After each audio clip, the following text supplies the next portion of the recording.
Howard? Howard, are you in there? All right, guess what? We just got a letter from Richie, all the way from Greenland. You're gonna be a while? All right, I'll read it to you through the door. Dear Mom and Dad, Greenland is not so bad, but it sure is cold up here. Guess who I ran into? My older brother, Chuck. Chuck! Howard, you remember Chuck? He was around that first season, and after that we stopped talking about him. We've never heard from him since. But I guess he's up in Greenland now. I met some new friends too, a guy named Darren. He went missing in 1969, but apparently he was replaced with a lookalike, so no one even noticed. Not even his wife and daughter. Darren says they were both witches though. Wow.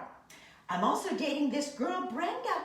Oh, Richie's dating a girl, Brenda. She used to live in Beverly Hills, but she ran into some trouble, so she just up and left. I hope her old boyfriend Dylan doesn't show up though. Sounds like trouble. Say hi to Dad, Ralph, Potsy, DeFons, Joni, and Chachi. Actually, skip Chachi. I hear he's gotten in with the wrong crowd these days. Keep on rocking around the clock. Love, Richie. All right, Howard, I guess I'm gonna do the show by myself. You take care of things in there. Talk to you later. Follow me into the studio.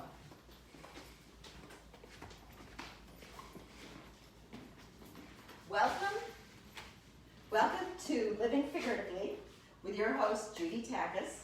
This is the show that asks the question, why not fill your home with the fascinating faces and figures of people that you don't even know? Why not fill your home with figurative art? Each week, I show you a section of my studio or a section of my house, or I take the show out on the road and show you figurative art so that you will be inspired to love it and want to live with it. Tonight's episode is called Persephone Kept and Persephone Left in the Winter. And I am unveiling and introducing to you my diptych, Persephone Kept and Persephone Left in the Winter, which tomorrow morning I'm going to be driving down to the Bryn Du Art Show in Granville, Ohio. This year it was juried by McLymont, who is an artist and activist, and I am so glad they accepted the diptych. They accepted both of them, and it takes up a lot of space, but they had very generous size restrictions this year. So when I submitted the pieces, I submitted them individually and also together, and luckily they were accepted together as a unit.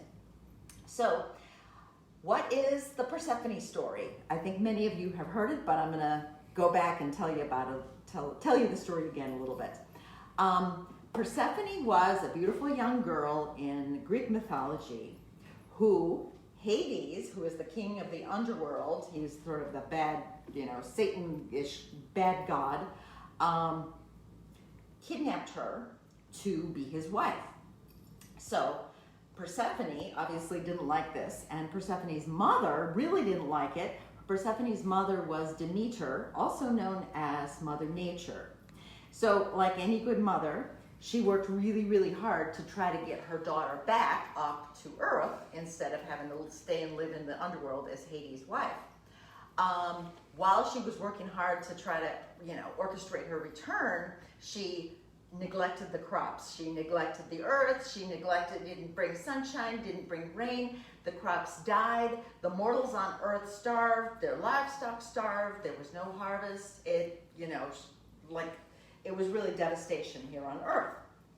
So, because of this devastated state, Demeter was able to enlist Zeus's help in getting Persephone back. So they orchestrated the deal where Persephone was going to come back. But Hades, being, the god of the underworld, tricked her. And while she was down there, she ate one single pomegranate arrow, which is the little pomegranate seed. And apparently, according to Greek mythology, that bound her to the underworld. So that was really bad. But because the earth was in such a devastated state, Demeter was able to broker a different kind of a deal where Persephone comes up to the earth for 9 months out of the year, but she stays down in the underworld for 3 months out of the year. So the 3 months out of the year that she is down in the underworld is when Demeter is very sad, lets the earth dry up and go dormant, and those are the 3 months of winter. So it's all a fun mythological story that explains science and nature, because a lot of the mythological and religious stories back then were seeking to try to explain these natural things that happen that nobody knew why. Now we know that the reason for the seasons is because of the astrological, or not, astronomical, because of astronomy, because of the way that the Earth spins around the sun, and different seasons of the elliptical path of the Earth. But back then they didn't know anything about that, so they had made up stories to explain it.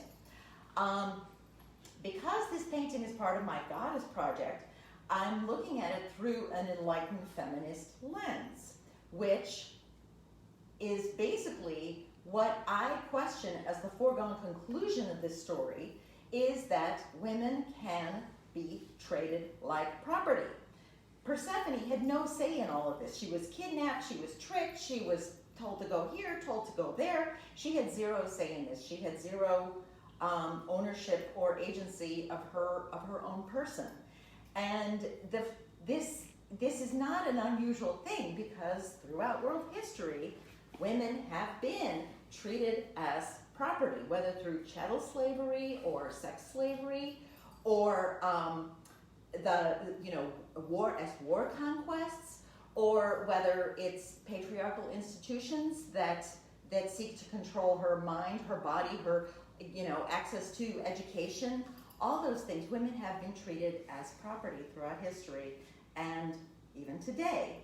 And that is the foregone conclusion that I want to question, and obviously am very much against with my paintings of Persephone kept and left in the winter. So what I've done, I show Persephone in 2 different states. First state right here, we have Persephone kept. She is she's basically looking with longing at the freedom that she doesn't have anymore. It's winter, there's gray skies. She is bound by all the pomegranate arrows as a symbol of her, being bound here. Her necklace, actually, which is the same necklace that I'm wearing right now. This is not a Kimberty piece. I think I got this in Tremont at Evilou. But her necklace essentially has a single pomegranate arrow on it. And it also has a coin, and this is symbolizes her captivity just by that single pomegranate arrow.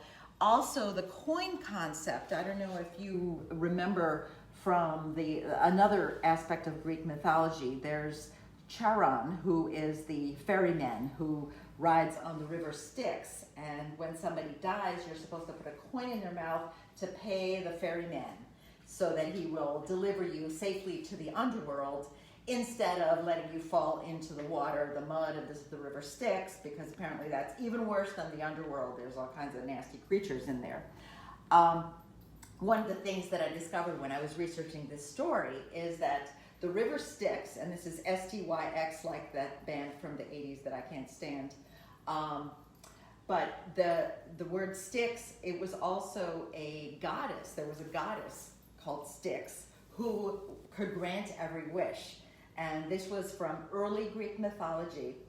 And basically her whole deal was she granted every wish, but it was always kind of this monkey's paw kind of a wish. Like where, you begged for the sausage, but you granted your wish, but the sausage is on your nose, and all kinds of things like that. So this goddess Styx, that may be another subject for another goddess project painting, because they always cast women as wily, tricky people. But anyway, so I've got Persephone kept, looking with longing at the freedom that she does not have. And then the other half of the diptych is Persephone left in the winter, where essentially Persephone, you know, she's not going to wait around for her captors who decide that she's property to tell her, okay, now you're allowed to leave. She's like, I'm leaving. She puts on a parka. What? She puts on a parka. She grabs a whole bag full of pomegranates because, you know, if you're going home, you might as well go big. She's got a whole bag of pomegranates, and her necklace that bound her to the underworld is trailing in the wind. The pomegranate has fallen off of it. It's probably one of the ones that's cascading away from her. And she's heading off into her new future. The skies are blue where she's heading. And a teeny tiny little detail over here, things are starting to blossom and become green as she's proceeding into the future. So essentially, it's a two-part.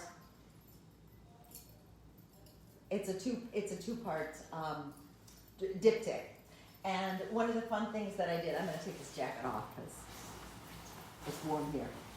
One of the fun things that I did, which I've done with quite a few of my Goddess Project paintings, is this little red inset inside the frame. So it's a white frame, you know, the snow, the white frame, but I have this little red internal part there that is just sort of a subtle second reading that meshes with the red pomegranate arrows. Now, one of the interesting things, whenever you do a painting, there's the story that you want to tell, and then there's the technical path that the painting takes, which is basically how the painting evolves once you've started painting it. One of the things that happen with this diptych, and I try to work, when I work on a diptych, I work one day on one day on the other one. And, you know, like I flip-flop back and forth so that I get a similar look to the two, because I don't want them done in a different spirit or without, you know, sort of working in parallel. This particular painting, the first one, came together really beautifully. It was, you know, the pose worked, the painting worked, it had that sort of coming together in one brilliant puff of smoke that landed on the canvas. Now, it took longer than that, obviously, but it ended up with that kind of brilliant spontaneity, which I was very happy about. The other one, unfortunately, did not. It went through a lot more struggles. Now, both the struggles and the brilliant puff of smoke can work beautifully as paintings. And I'm going to just give you examples from historical paintings. Sargent's paintings, John Singer Sargent's paintings, look like it was all one brilliant puff of smoke that landed them all there, and, you know, they're just brilliantly spontaneous. Rembrandt's paintings are brilliantly worked. He works on them, and you can tell that there's a lot of work, a lot of layering. They're brilliantly worked. And so both are gorgeous. Both can be wonderful. But when you want them to be sort of part of the same statement, the same diptych shown together, you want them to stylistically mesh. So she was a brilliant puff of smoke, and I didn't want to keep on overworking her just because this one required a lot more work. This one, I switched her head position several times, and I had a major wipeout, you know, and then redid her position. One of the issues was, I think, that I was just trying to find the right head position for her. And with the two of them looking at each other, I think compositionally it works way better, because it adds to the psychological complexity.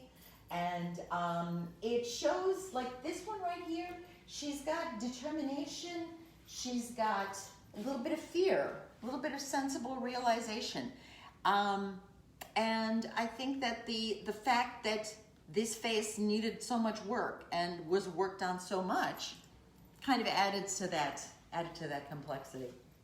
One of the things that I do in preparation for even doing the painting, you know, putting the first brush stroke on, is I do studies sometimes. And I actually ended up doing 3 studies of Persephone with the different positions for her head.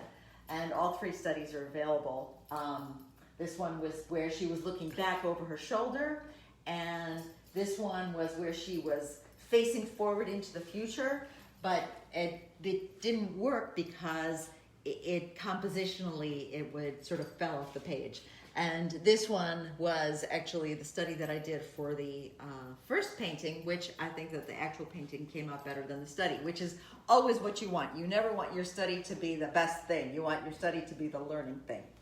I even did studies of the pomegranate arrows because I had never painted them before, but those were pretty easy. So that was what I did with the studies. And that is about all that I need to tell you about the Persephone painting, except for the fact that it's going to the Bryn Du Show down in Granville, Ohio, and I'm actually going to be covering the Bryn Du Show on March 18th. It's going to be a special 3 o'clock presentation because we're going to drive down and back in the same day. So stay tuned for that one, and then you'll get to see all the other figurative art in the show. I won't talk so much about mine because I've already told you all about mine. Next week, and the week after though, which I want you to come back because the next 2 weeks we are taking the show on the road to From Woman 14 at the Lakeland Community College Gallery. For the past 14 years, Mary Urbis, art mover and shaker extraordinaire, who is the inventor or the establisher of the Lakeland May Show, which has been going for, I don't know, like 10 years now? I can't even remember. She also, for the past 14 years, has done the Lakeland Woman Show. And this year, I'm thrilled to say that my Love Athena triptych is included in the show, and it's also the pieces that are on the publicity. So I'm super extra psyched about that. But I won't be talking about the Love Athena painting on my Living Figuratively episodes because I've already devoted 3 episodes, I think, to the Love Athena painting. But I will be showing you all the other fabulous pieces of figurative art that are in the show. And there's like 80 artists in there. So there's going to be plenty to cover. Next week, Thursday night, March 4th, is going to be From Woman 14 2D. And the following week, Thursday night, March 11th, is going to be From Woman 14 3D. So I think the way that I'm going to split it up is 2-dimensional work next week, 3-dimensional work the following week, because there's a lot to cover. So be sure to stay tuned. Come back next week. Same bat time, same bat channel, 6 p.m. Eastern Standard Time. Y'all come back now, you hear? Hey.